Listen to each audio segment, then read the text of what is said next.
Father, we want to come to you and first of all thankful for everybody here feeling good enough to be here. And thank you for this life you've given us, Father, and blessings all around us. Just, you know the needs in our communities, you know, nationwide, statewide, you know the needs. And just be with them, Father. Just knowing you're right there with them goes a long way. Help us go through this day, what we do here. And we'll be sure to thank you for everything, mostly Jesus. In Jesus' name, amen. Amen. Thank you, Councilman. Please do roll call. Yes, sir. Keith Austin. Here. Wes Dunbar. Amen. Harley Buzzard. Joe Bird. Honey? Julia Coates. Sean Crittenden. Amen. Joe Deere. Amen. Mike Dobbin. Here. Shannon Duncan. Amen. Rex Jordan. Here. Daryl Legg. Dora Petzkowski. Here. Mike Shambaugh. Here. Mary Bakershaw. Aye. Joe Smith. Here. Denise Taylor. Here. Victoria West. We have a forum. Thank you. You've all been provided a copy of minutes of the November 16th meeting and Move for approval. ample opportunity to review. Do we have a motion to approve? Way ahead of. We got it. Okay. Aye. Second. Aye. All. Aye. Thank you. And now we have our reports. Ms. Diane Kelly, are you with us today? I saw Deborah Lack. Good afternoon. Yes, Deborah Lack. I am reporting for Diane today.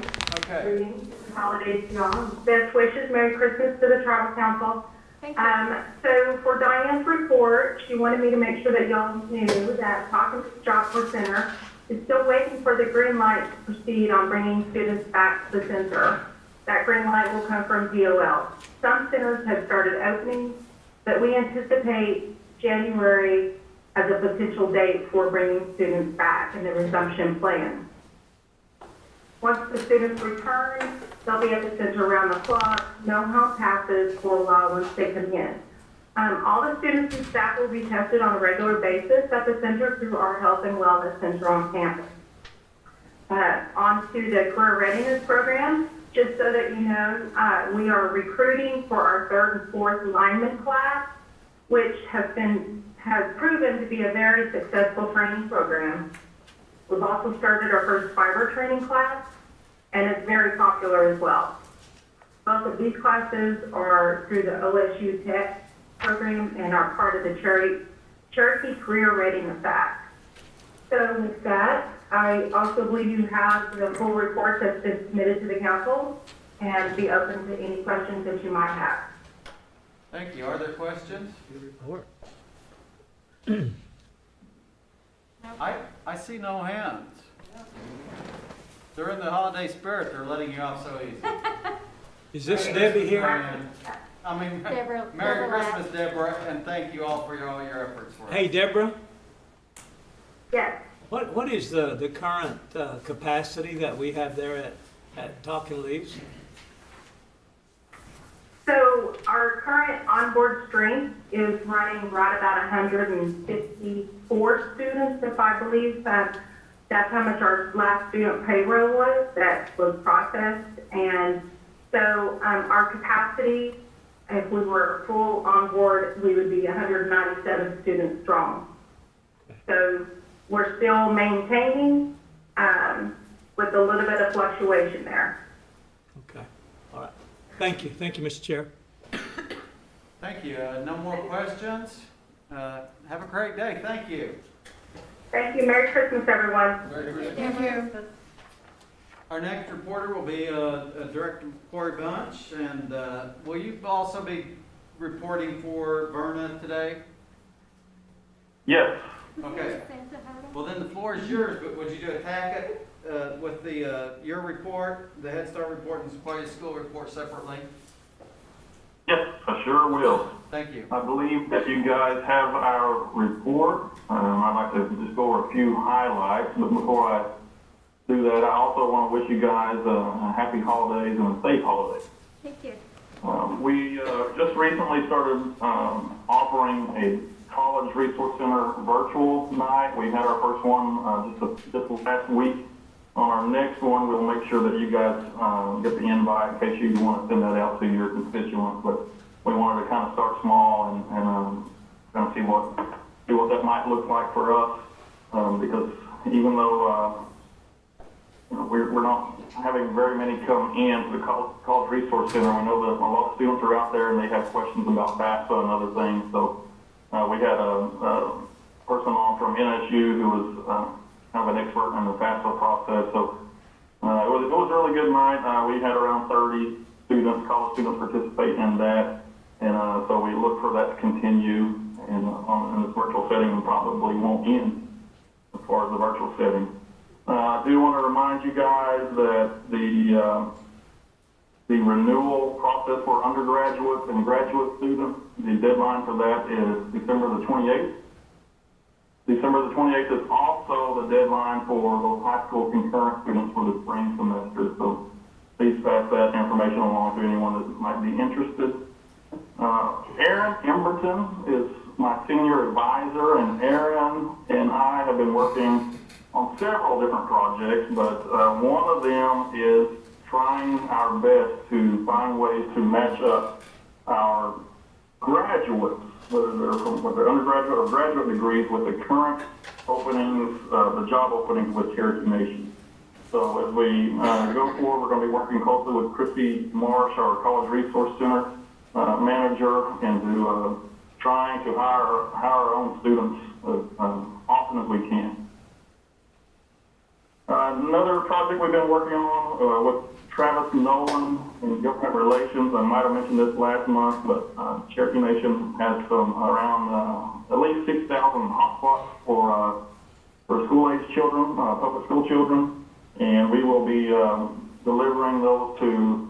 There'll be a percentage to all of the 107 schools that we work with within Cherokee Nation. We hope to deliver those this week. We do understand that many public schools are already closed for this semester because of COVID issues, and we will get those worked out with those superintendents as best we can, as quick as we can. So those are pretty much the highlights for overall education services. Does anyone have questions for me for this month? Any questions? I have a question. Yes. What is the current enrollment at Sequoia, and how are we doing athletics? I know the girls are practicing. I think the boys are practicing. That's good news. So, or will they be allowed to scrimmage during this semester to prepare for January? That's a terrific question. I'll get you the enrollment numbers. We're not as down as far as I initially thought, but I'll get you those right away. We haven't lost a lot of students since that kind of initial period whenever we went to virtual, primarily virtual. So we're pretty steady. It shouldn't be too far off what we've provided before. As far as the extracurricular activities, whether it's basketball or other things, we're still not participating in those in-person or school-to-school activities. We'll continue to monitor the maps. Of course, you guys know everything's red right now. We had hoped to be, participating by now with school-to-school, but that's just not an option for us right now. So we'll continue to practice, and we'll start scrimmaging as quick as we possibly can. But right now, I just can't predict what that date's going to be. Okay. If there is a good thing, I keep up, of course, the parents keep me informed. A lot of those students have already they've already had the virus, and they're overcoming it. So that's a good thing, most of those students that we were worried about. So just keep us posted on there. I think the morale is beginning to stay up. A lot of the kids are wanting to come back, and even the kids that went to other schools, they're having a difficult time, and they're wanting to come back to Sequoia. So just keep me posted so I can keep the parents informed, okay? Certainly will. Thank you, sir. Thank you, Mr. Chair. Councilor Shambaugh. Mr. Bunch, I'd just like to say thank you for addressing that fraud case the other day. I appreciate you getting on it so quick. Yes, no problem. We're always available to help. Counselor Taylor? Mr. Bunch, this is on page 3 of the report. It says JOM, Johnson O'Malley Program at the top. And what I'm looking at is under JOM accomplishments, it's number 2, and it's talking about an outreach grant that education worked on with health. And I'm unclear. It says this grant is to purchase folders with the Cherokee Nation seal to distribute to schools for students. And I'm just, can you expand on what exactly our end game with that grant and collaboration was? I'm honestly going to have to find out the answer to that question. I'm not familiar with that at all. Unfortunately, our JOM director's been out for a little bit of a period of time the last few weeks. But I'll get a hold of someone down there and see if I can get you the answer to that then right away. Okay, thank you, Mr. Bunch. Are there any other hands? Councilor Austin. Yes, Counselor Deere. Hey, Mr. Bunch, how are you? I'm great, thank you. We've had a couple of kids, since we're talking about Sequoia, that have applied and are going to OU, and this is their first semester. And I think some of them might have missed that tech money. So they're coming back in districts and they are sent home. So if they missed that, is there any available funds or anything that you know of we can help them get some Wi-Fi or new fees or whatever? Well, we've been helping quite a few of them, those students with the RRR funding. So we're getting dangerously close to the deadline of being able to get that processed. So if you have anyone like that, go ahead and send their information to me. I'll see if there's anything we can do for them. Yeah, she hadn't planned on coming back. The student that I'm talking about at OU, she just planned on staying there. But since they made them come back, she's in a little different situation. So she's trying to finish her schoolwork with lack of Wi-Fi, and she's having to go to local libraries to park in the parking lot to get Wi-Fi to finish her school. Okay. So I will send you a name and a contact number, but I appreciate you. Thank you, Chair. Thank you. Anything else regarding that report? I don't see anything else. So proceed to Head Start. Okay, well, Verna is not going to be joining us today. She really just said all is going well. They're just trying to stay as safe as they can. They've actually had several incidents occur with COVID, so they're just trying to be extra cautious with that moving forward. I did have, Chair, I did have just a couple more comments on Sequoia Schools, if that's okay. Sure. Let's see if there's any questions regarding Head Start before we move on. Are there any questions regarding Head Start? I do want to make one statement regarding Head Start. My family sure as heck enjoyed that pie for Thanksgiving. So thank the staff there.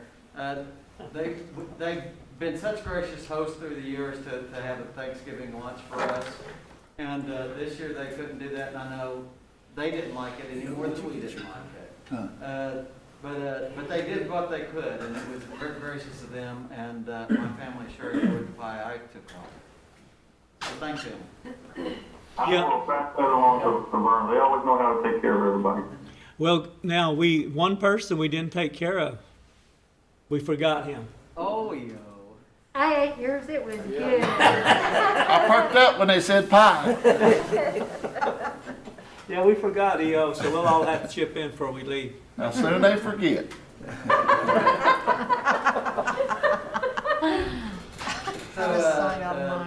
We all need a little levity in our life, and no, we don't want to rush that. So, Sequoia High School, go ahead. Thank you. I just wanted to mention really quick, we have so far tested, for the COVID rapid test, we've tested over 1,800 participants. That includes students and staff. We've had right at around 13 test positive in our screening for that. So we feel very good about keeping our kids safe on campus during the school, the academic day. And I just can't say enough about our own staff for taking the time to do the training and also the testing each day.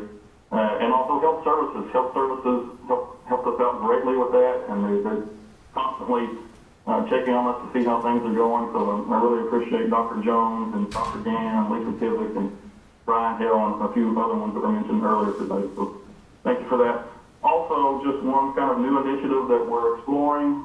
Ethan Green has helped us touch base with some folks at the state level in the Career Tech program to explore the idea of opening an agricultural program at Sequoia High School. So we got some meetings with that coming up pretty soon. We're pretty excited about it, and I don't see any reason why we won't be able to move forward with that probably as early as next year.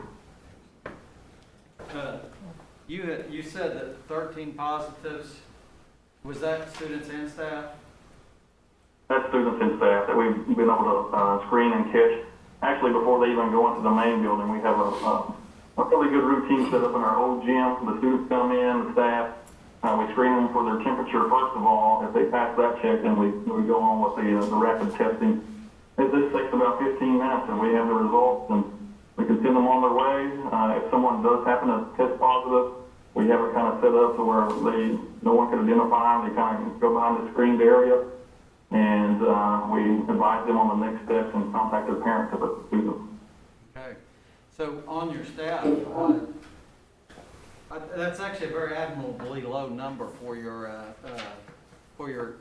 population of people that are on your campus every day throughout the past month. So I really applaud your efforts, and I know you can only do it because you were supplied the resources to do it with the tests and the leadership. So thank you for helping our students to be safe and our staff. It's very important, our staff. Are there questions regarding Sequoia High School? Yes, Councilor Duncan. Corey, did you say you guys are going to start an agricultural program at Sequoia as early as next year? That would be our goal. We got some steps to complete, but that's definitely our goal. I don't think it would happen in the spring at all. It's going to take too long for the process to unfold. But our goal is definitely to try to start something as early as next school year. Well, that's great. I commend you guys for that. That's something that Karen Ketcher, whenever she was here, worked tirelessly on as well. That's just a neat deal there that kind of honors her legacy that she's leaving behind. So, great work. Thank you. Are there, yes, Councilor Dobbins. Yeah, Corey, we know we had some athletes that transferred out, and I've heard mention that some may want to transfer back. Now, does the OSSAA allow 2 transfers for one student in the same calendar year? Can they claim a hardship and then want to come back, and then they allow them to come back to Sequoia and just start playing? Do you know the answer to that? The OSSAA, of course, they have their own process. I wouldn't say that's impossible, but I'd say it's highly unlikely. And in order to get some of those hardships, you basically have to prove that one school is offering something that the other school doesn't. So if they've already left for that reason, it would be kind of very odd for them to say that in return. So we know that, as Speaker Berg said, we have a lot of students and a lot of athletes who would like to return to Sequoia at some point. So we're really going to work hard to make that happen as much as we can. Okay, thank you. Thanks, Speaker. Councilor Patskowski. I tried. I didn't have a question. Oh, okay. Sorry. Are there other questions?